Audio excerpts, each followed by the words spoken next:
آج ایک ایسے موضوع کو لے کر حاضر خدمت ہوا ہوں جو ایک ایسے فتنے کے بارے میں ہے جو آج تمام انسانیت کے لیے خطرناک فتنہ ہے۔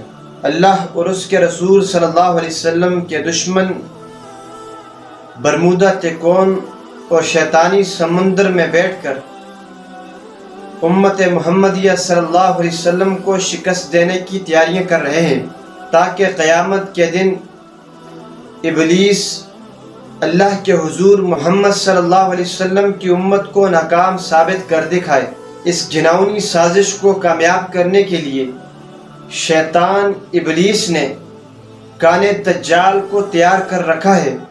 یہ دجال خفیہ طور پر اپنے نکلنے کی راہوں کو ہموار کر رہا ہے اور پردے کے پیچھے رہ کر تمام دنیا کے حکمرانوں کو امام مہدی علیہ السلام کے لیے نکلنے والے لشکر کے خلاف متحد کر رہا ہے۔ حدیث شریف میں آیا ہے کہ دجال کے نکلنے سے قبل اہل اسلام اور منافقین الگ الگ ہو جائیں گے۔ دنیا کی ہوس رکھنے والے دجال کو اپنا رب مان لیں گے اور اہل ایمان اسلام کی سربلندی کے لیے جان دینے والے امام مہدی کے لشکر میں شامل ہو جائیں گے۔ چنانچہ ایسے فتنے آج کے دور میں پھیلائے جا رہے ہیں جس سے اہل اسلام اور منافقین کی صفیں جدا جدا ہو رہی ہیں۔ جس کو جو چیز پسند ہے وہ اسی کی طرف بڑھتا جا رہا ہے اور اسے ہی اچھا سمجھ رہا ہے۔ جو مسلمان ہر حال میں اللہ کو اپنا رب ماننے پر ڈٹے ہوئے ہیں، اللہ کے سوا کسی کو رب ماننے پر راضی نہیں اور محمد الرسول اللہ صلی اللہ علیہ وسلم کے دین کو سر بلند دیکھنا چاہتے ہیں، وہ دجال اور ان کے حواریوں کی آنکھوں میں کھٹک رہے ہیں اور ان کے خلاف دجال اور ان کے اعلی کاروں نے عالمی جنگ کو چھیڑ رکھا ہے۔ یہی وجہ ہے ایسے دیوانوں کو مٹانے کے لیے دجال کے پیروکاروں کو سخت ہدایات جاری کر رکھی ہیں۔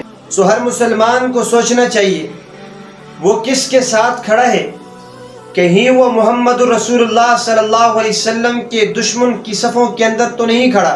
اگر کسی مجبوری، خوف یا لالچ کی وجہ سے آقا دو جہاں صلی اللہ علیہ وسلم کو تکلیف پہنچا رہا ہے تو اسے کل قیامت کے دن صحابہ اکرام رضوان اللہ علیہم اجمعین کے سامنا کرنے کے لیے تیار رہنا چاہیے، جنہوں نے اپنے مبارک جسم کو ٹکڑے ٹکڑے کروا دیا لیکن رسول اللہ صلی اللہ علیہ وسلم کو ذرا برابر بھی تکلیف پہنچنے نہیں دی۔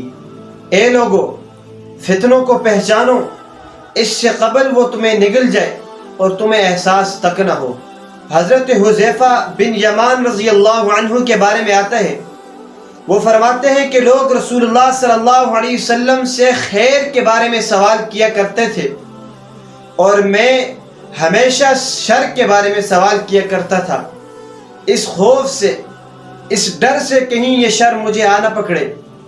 وہ فرماتے ہیں کہ یہ فتنے ایسے لمبے ہو جائیں گے جیسے گائے کی زبان لمبی ہو جاتی ہے، اور ان فتنوں میں اکثر لوگ تباہ و برباد ہو جائیں گے، صرف وہی لوگ باقی رہ جائیں گے جو ان فتنوں کے بارے میں پہلے سے علم رکھتے تھے، ان فتنوں کو پہلے سے جانتے تھے۔ اسی طرح ایک اور حدیث کے اندر آتا ہے، حضرت عمیر بن ہانی فرماتے ہیں کہ میں نے حضرت عبداللہ ابن عمر رضی اللہ عنہ کو فرماتے ہوئے سنا کہ ہم آقا دو جہاں صلی اللہ علیہ وسلم کی خدمت میں حاضر تھے تو حضور علیہ السلام نے فتنوں کے بارے میں ارشاد فرمایا اور فتنوں کو خوب تفصیل سے بیان فرمایا، یہاں تک کہ اخلاص کے فتنے کے بارے میں فرمایا۔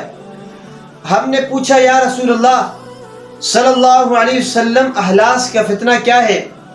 آپ صلی اللہ علیہ وسلم نے جواباً ارشاد فرمایا، یہ فتنہ فرار، گھر بار اور مال کے لٹ جانے کا فتنہ ہے، پھر خوشحالی اور آسودگی کا فتنہ ہوگا، اور اس فتنے کا دھواں ایک ایسے شخص کے قدموں کے نیچے سے نکلے گا جو یہ دعویٰ کرے گا وہ مجھ میں سے ہے، حالانکہ وہ مجھ میں سے نہیں ہوگا۔ بلا شبہ میرے اولیاء متقین ہیں، پھر لوگ ایک نااہل شخص پر متفق ہو جائیں گے، پھر تاریک فتنہ ہوگا، ایسا فتنہ جس سے امت کا کوئی فرد بھی نہیں بچے گا کہ جس کے تھپیڑے اس کو نہ لگیں۔ جب بھی کہا جائے گا کہ یہ فتنہ ختم ہو گیا ہے تو وہ فتنہ اور زیادہ لمبا ہو جائے گا۔ ان فتنوں میں صبح کو آدمی مومن ہوگا اور شام کو کافر ہو جائے گا۔ لوگ اسی حالت پر رہیں گے یہاں تک کہ دو خیموں میں بٹ جائیں گے۔ ایک خیمہ اہل اسلام کا، اہل ایمان کا خیمہ ہوگا جس میں ذرہ برابر بھی نفاق کا شبہ نہیں ہوگا، اور دوسرا خیمہ نفاق والوں کا خیمہ ہوگا جس میں بالکل بھی ایمان نہیں ہوگا۔ جب تم اس طرح تقسیم ہو جاؤ تو دجال کا انتظار کرنا کہ آ جائے یا کل آئے۔ اس حدیث سے یہ پتہ چلتا ہے کہ دجال کے آنے سے قبل جو فتنہ ہوگا انتہائی تاریک والا فتنہ ہوگا۔ اس کی خاصیت یہ ہوگی کہ یہ ہر گھر میں پہنچے گا، کوئی گھر اس فتنے سے نہیں بچے گا۔ کیا دجال سے پہلے کا جو زمانہ ہے یہی زمانہ تو نہیں؟ اگر یہی زمانہ ہے تو یہ تاریکی کا فتنہ کیا فتنہ ہے جو ہر مسلمان کے گھر تک پہنچ چکا ہے؟ یہ کون سی تاریکی ہے جس میں ہر فرد ڈوبا ہوا ہے؟ اللہ تعالی ہم سب کی تمام فتنوں اور فکری گمراہی سے حفاظت فرمائے۔ اسی طرح ایک اور فتنہ ہوگا، مشہور شخصیات کا فتنہ۔ حدیث پاک کے اندر آتا ہے، حضرت ابو ہریرہ رضی اللہ عنہ سے روایت ہے کہ رسول اللہ صلی اللہ علیہ وسلم نے بیان فرمایا اور چوتھے فتنے کا تذکرہ فرمایا کہ اس فتنے سے وہی شخص بچے گا جو ڈوبنے والے کی طرح اخلاص کے ساتھ دعا کرے، اور اس وقت سب سے خوش قسمت شخص وہی متقی ہوگا جو پوشیدہ ہے، چھپا ہوا ہے، گمنام ہے، اور سب سے بدقسمت شخص پرجوش خطیب اور تیز سوار ہوگا۔ گمنام متقی لوگوں سے مراد یعنی وہ لوگ جن کو کوئی جاننے والا نہ ہو اور وہ مشہور نہ ہو، سامنے آ جائے تو کوئی پہچانتا نہ ہو، کہیں چلے جائیں تو کوئی پوچھتا نہ پھرے۔ اسی طرح وہ سوار جس کی سواری نمود و نمائش والی ہوگی۔ موجودہ دور میں اگر آپ غور کریں، مشہور معروف خطباء ہوں، علماء ہوں یا صحافی ہوں، کالم نگار ہوں، سب کے سب فتنے میں پڑے ہوئے ہیں، آزمائش پہ پڑے ہوئے ہیں۔ تمام مسائل میں انہی لوگوں کو آگے لایا جاتا ہے اور ان لوگوں سے کام کروانے کے لیے انہیں مجبور کیا جاتا ہے جو لوگ عوام کے اندر زیادہ مشہور ہوتے ہیں۔